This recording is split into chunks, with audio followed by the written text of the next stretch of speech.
Hello and welcome back to Larissa's Kitchen. Tonight, we're not making one of my recipes at all. We're making an Alton Brown recipe. And just in case you don't know how to use the internet or have access to a television, tonight we're making falafel. Alright, so first we need to start with 1 pound of dried garbanzo beans. Now we're going to need to pick through these and rinse them off, and then they're going to have to get covered in cold water. So first, let's get these in the pan.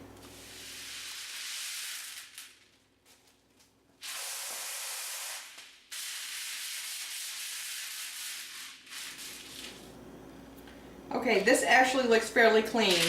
These would have fairly large rocks in them if it was going to have anything. Alright, let's get these over to the sieve and get these rinsed off.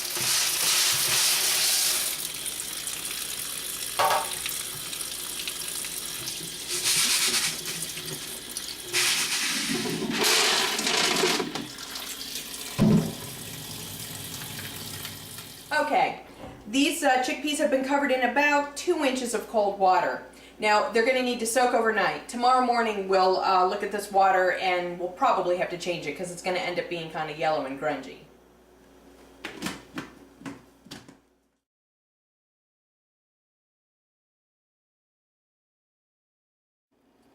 Okay, as you can see, this has a little bit of foam and it's turned quite yellow and a little bit gross. So we're going to go ahead and rinse these and then cover them again with about another inch of cold water.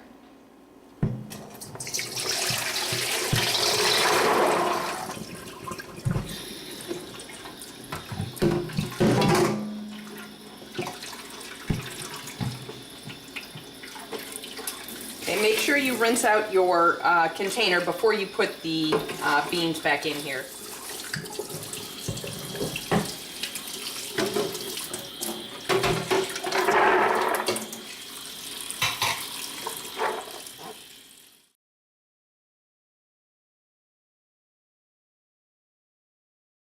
Okay, we need to rinse these one more time before we use them.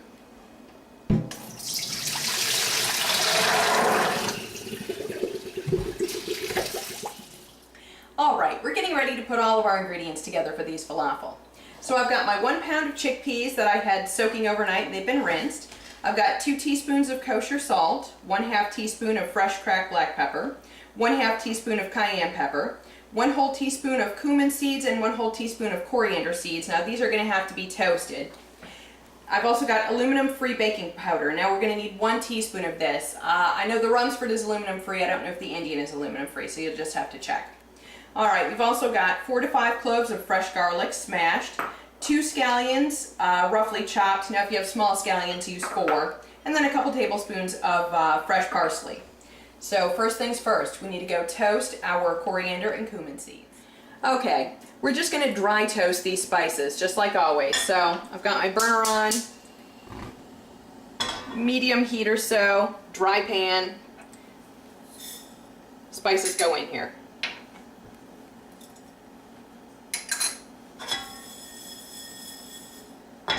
Okay, we just want to toast these for just a little bit. We don't want to burn them. So as soon as you start smelling the aroma from the cumin and the coriander, it's time to take it off the burner. Okay, we can't just add these spices directly to the bowl here. We're going to have to give them a bit of a beat down.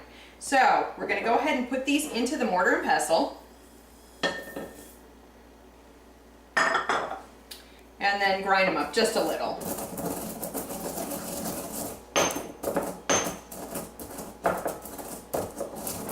Oh, if you could smell it in this kitchen. Okay, now all these spices can go ahead and go in this bowl.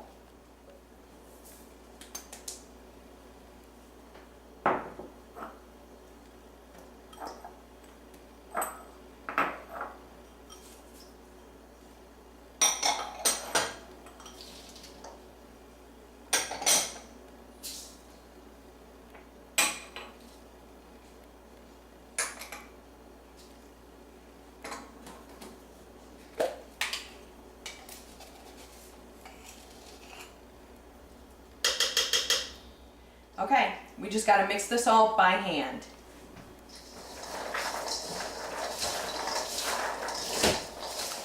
All right, now I'm sure you couldn't help but noticing one more piece of kit. That's right. It's my grinder attachment for my mixer.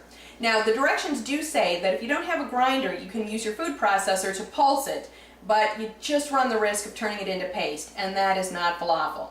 So either go out and buy the grinder attachment for your mixer style, or else just get a hand crank grinder. You can pick them up at any food gadget store. All right, and because I'm a bit of a shorty, I'm going to have to stand on a footstool to do this.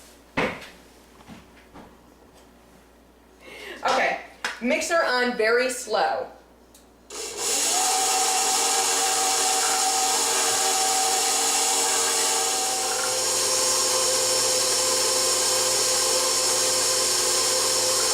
Alright, don't stick your fingers down in here, whatever you do. That's why they all come with food pushers.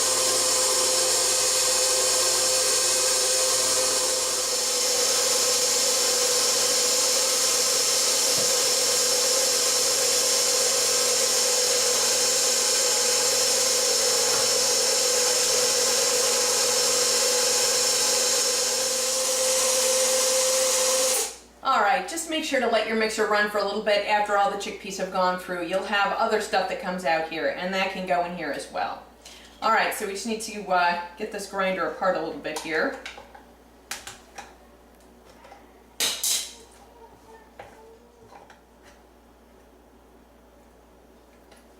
Yes, I use fancy equipment. A salad fork. Okay, so just get your pieces apart here.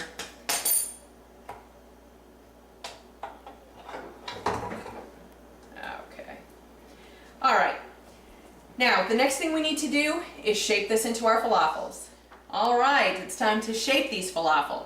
Now, I've got my number 40 disher. This is 1.5 tablespoons, and that's what size I like for these falafel. Alright, so just get 1.5 tablespoons, and then just shape it, squeeze it into that falafel shape. Okay, now there were complaints on his website that people's falafel fell apart. I have never, in all the times that I've made falafel, ever had one fall apart on me, and the only thing I can guess is that people just did not press them together. So it's vitally important that you actually press these together while you're doing it.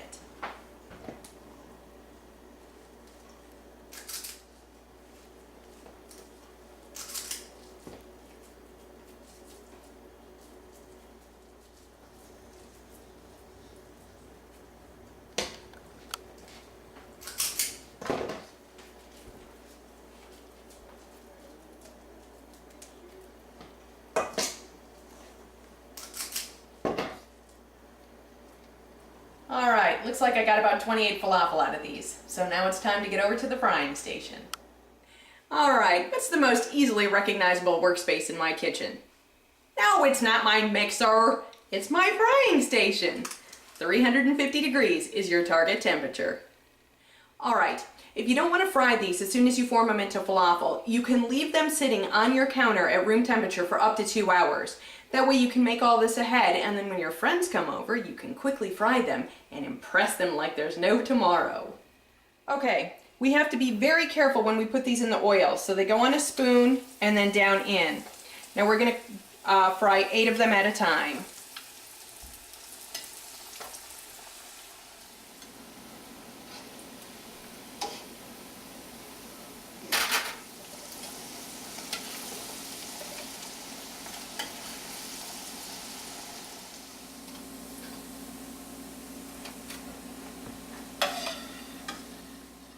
Alright, it's time to give these falafel a taste.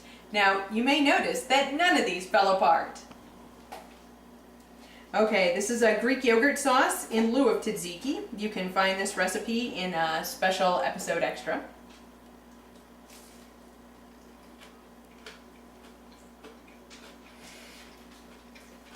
Perfect.